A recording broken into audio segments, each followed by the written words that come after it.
What's going on, filmmakers? I'm Alexandru Don, and today I'm going to take you behind the scenes on a VR commercial.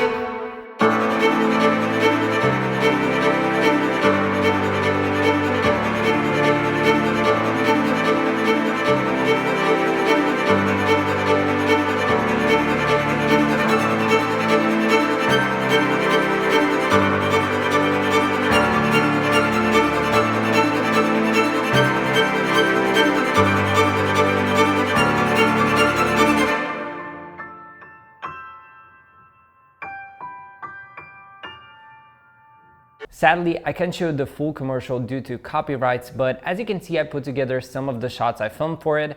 And just to keep in mind, these are only some of the scenes I filmed for this commercial. I'll take you behind the scenes on more scenes for the next episode. As for now, we're going to deep dive into my cinematography for these three scenes. First thing first, let's start with the gear I used.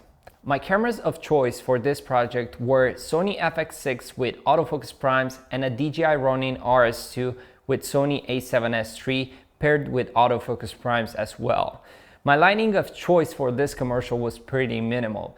I wanted to work as fast as possible because we had a limited time frame, and so I went with the Nanlite Forza 60B with the Nanlite projector lens and a MixPanel 150 with softbox and a grid in front. I also had with me some PavoTubes, which I used for some scenes as well. For my first scene, I wanted to mimic morning at the office light. And so I used the Forza 60B on a warmer tone, and I used the projector lens to mimic the sunlight hitting the wall. My key light was the MixPanel 150 with a softbox and a grid, which helped me focus my light where I wanted without having too much spill on the wall. Also, my key light had a cooler tone than my Forza 60B. I usually do this to create color contrast. As a backlight, I had a window in the back, which was very helpful, and because it was a cloudy day, the lighting was constant.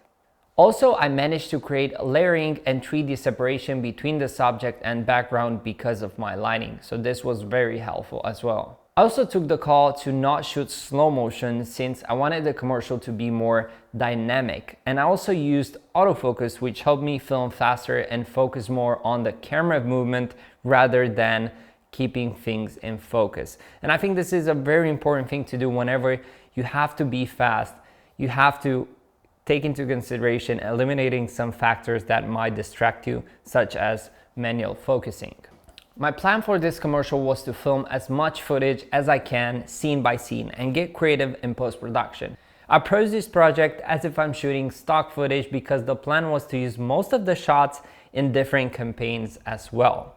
I also took some shots on gimbal and got a little bit creative with it, and I think it helped a lot in the final commercial, which sadly I cannot show you, but you can see some of the shots here. We also recorded some sound for the main commercial as well. That's why I have the wireless lavalier system on my Sony a7S III on the gimbal.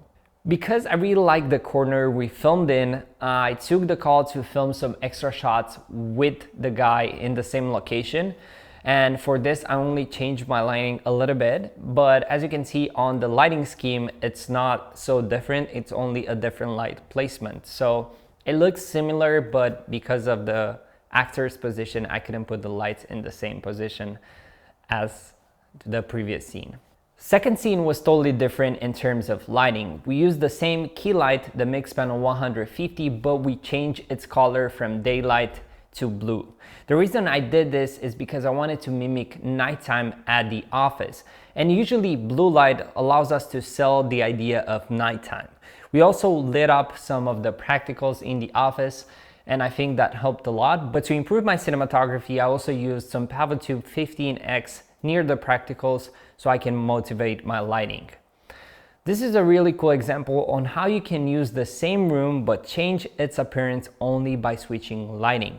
I think you can film in the worst locations possible sometimes, but if you have good lighting and good lighting skills, you can make it look absolutely amazing.